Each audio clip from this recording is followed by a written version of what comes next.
السلام علیکم بینندگان گرامی. شما در کانال آموزشی و تعلیمی روزنه معرفت قرار دارید و امروز ما همراه شما یکی از موضوعهای خیلی مهم، موضوع معادله های کوادراتی و راه حل آنها را دیده میبریم. من فکر میکنم که برای همه معادله های کوادراتی را حل نمودن خیلی موضوع شوق آور است، چون که یکی از موضوع های مهم در متماتیک مکتبی به حساب می رود. اینک شروع کردیم. پیش از همه می خواهم به شما نمود عمومی معادله های کوادراتی را بیان کنم. یعنی معادله کوادراتی پوره در نمود استانداردی چنین نوشته می شود: ax کوادرات جمع bx جمع c. مقصد هر یک معادله همین یافتن تغییر یابنده است. تغییر یابنده در اینجا چی است؟ x است. x در اینجا چی است؟ تغییر یابنده ما. مقصد ما همین یافتن همین x. و این ax کوادرات جمع bx جمع c خیلی که من گفتم نمود عمومی معادله کوادراتی است. اکنون ما همراه شما باز دیده میبریم که اگر همین کوفیسینت b ما یعنی که در نزد x قرار دارد برابری 0 شود، یا که این عدد آزادی 3 به 0 برابر شود، آنگاه معادله کوادراتی به معادله کوادراتی ناپوره تبدیل می‌یابد. یعنی هنگامی b برابری 0 شدن و c برابری 0 شدن ax کوادرات برابری 0 می شود، یا اینکه هنگامی تنها c برابری 0 شدن ax کوادرات پلس bx برابری 0 می شود. همه این نمودهای معادله های کوادراتی ناپوره هستند و شما این معادله ها را حل کرده می توانید با راهی ساده ترین. مثلا هر وقتا که ax کوادرات برابر یگان عددی دائمی شود، برابر یگان عددی مثلا 3 شود، آنگاه برای یافتن x با راه استانداردی حل می‌یابیم. یعنی که این x ما پلس مینوس ریشه کوادراتی از 3 تقسیم a می شود. و در صورتی معادله کوادراتی ناپوره ax کوادرات جمع bx شدن باشد، ما x را از قوس میبراریم و در قوس باقی میماند ax جمع b برابری 0. خیلی که به همه شما معلوم است برای حل نمودن چنین معادله ها ریشه یکمش، ریشه اولش x1 برابری 0 و ریشه دویمش ax یعنی که ضرب شونده دویم ax2 گوییم مثلا جمع b برابری 0. و این معادله خطی است و معادله خطی حل کردن برای هر یکی ما خیلی آسان است. اگر از اینجا مثلا x2 را یابیم، ریشه دویمی معادله را، این چی است؟ b تقسیم a می شود، البته با علامت مینوس. با علامت چی؟ مینوس. اینک در دوام موضوع من میخواهم به شما آیدی فرموله عمومی حل معادله های کوادراتی پوره ایستاده گذارم. و برای حل نمودن معادله کوادراتی پوره ما پیش از همه چنین تغییرات را تبدیلی ها را میگذرانیم. اولا ما عدد دائمی 3 را به طرف دیگری برابری میگذاریم و آن مینوس 3 شده میگذرد. همین خیلی است. بعد آن به هر دو طرفی برابری ما، به هر دو طرفی معادله ما ا را تقسیم کرده میگیریم. آنگاه معادله ما شکل زیرین را میگیرد. پس از آن ما برای آنکه کوادراتی پوره به وجود بیاید، به هر دو طرفی معادله دائمی b کوادرات تقسیم 4a کوادرات را همراه میکنیم، جمع میکنیم. برای چی؟ برای آنکه b تقسیم 2a باید که عددی دوم شود. وقتی که b تقسیم 2a عددی دوم شد، دوچنده آن 2 ضرب b تقسیم 2a ضرب عدد اول ما x کو ضرب x می شود. این دوچنده آن و دوها اختصار می شوند. پس می ماند دوچنده ما به تقسیم a ضرب x. انا به همین مقصد ما به هر دو طرف کوادراتی به تقسیم 2a یعنی b کوادرات تقسیم 4a کوادرات رو به هر دو طرفی معادله جمع نمودیم بچه ها. اکنون شما دیدید که طرف راستی معادله ما کوادراتی پوره‌ای x جمع b تقسیم 2a را داد، یعنی x جمع b تقسیم 2a در کوادرات. بعد از آنکه مخرج عمومی میتیم، طرف دیگری معادله ما به b کوادرات مینوس 4ac تقسیم 4a کوادرات برابر می شود. همین خیلی است. اینک از اینجا x را میابیم. برای یافتن این از هر دو طرف ریشه های کوادراتی میگیریم. از هر دو طرف چی میکنیم؟ ریشه کوادراتی میگیریم. پس از آنکه از هر دو طرف ریشه کوادراتی میگیریم، میماند x جمع b تقسیم 2a در یک طرف معادله و در طرف دیگرش پلوس مینوس ریشه b کوادرات مینوس 4ac تقسیم 2a. یعنی معادله ما چنین شکل را میگیرد. اینک ما به مقصد رسیدیم. x رو از اینجا میابیم. برای یافتن x چیکار میکنیم؟ b تقسیم 2a را به سوی دیگر به طرف دیگری معادله چیکار میکنیم؟ میگذرانیم. به این طرف میگذرانیم، البته با تبدیل علامت. و پس از آن که مخرج عمومی میتیم، ما انا فرموله مطلوبمان را یافتیم. یعنی حل عمومی معادله کوادراتی پوره x کوادرات جمع x جمع c به چی برابر بوده است؟ مینوس b پلوس مینوس ریشه b کوادرات مینوس 4ac تقسیم 2a برابر بوده است. با چنین فرموله، از روی چنین فرموله همه گونه معادله های کوادراتی نمود عمومی حل کرده می شود. معادله های کوادراتی پوره حل کرده می شود.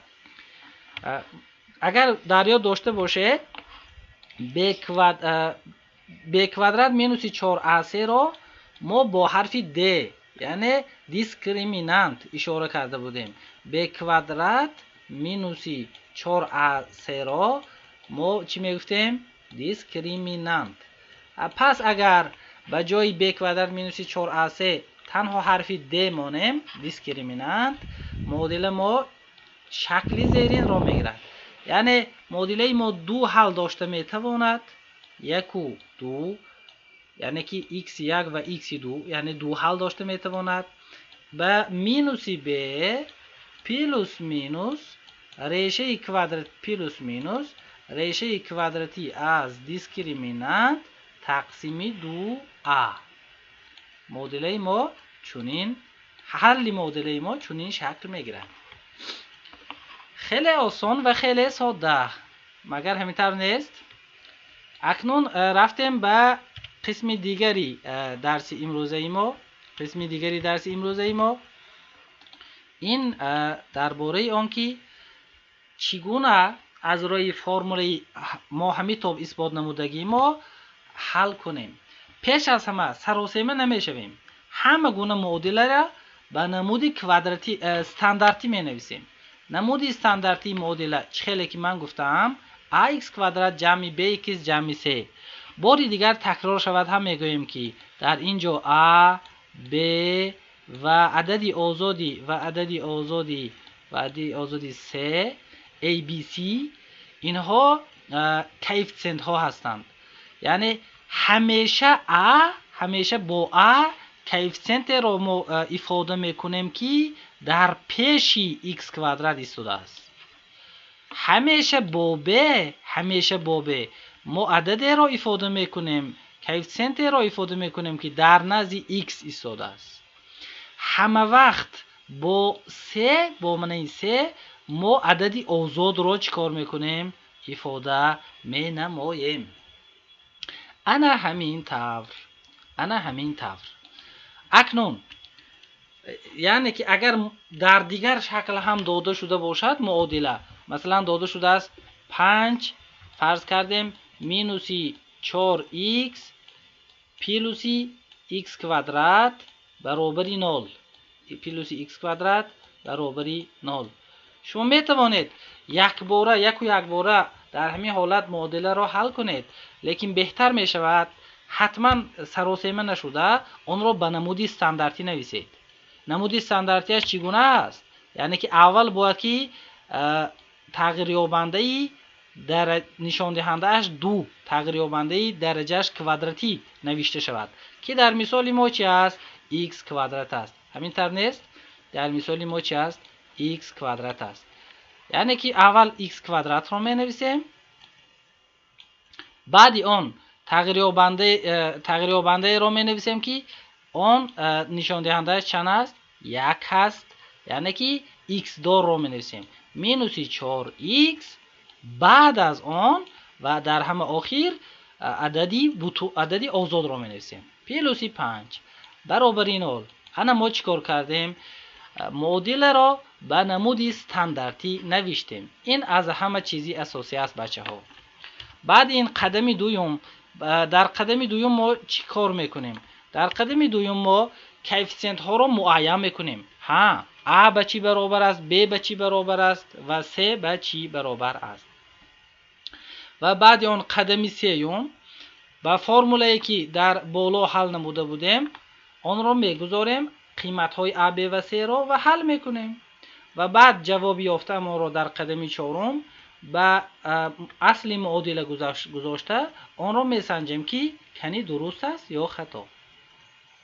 خیلی که من گفتم برای حل معادله های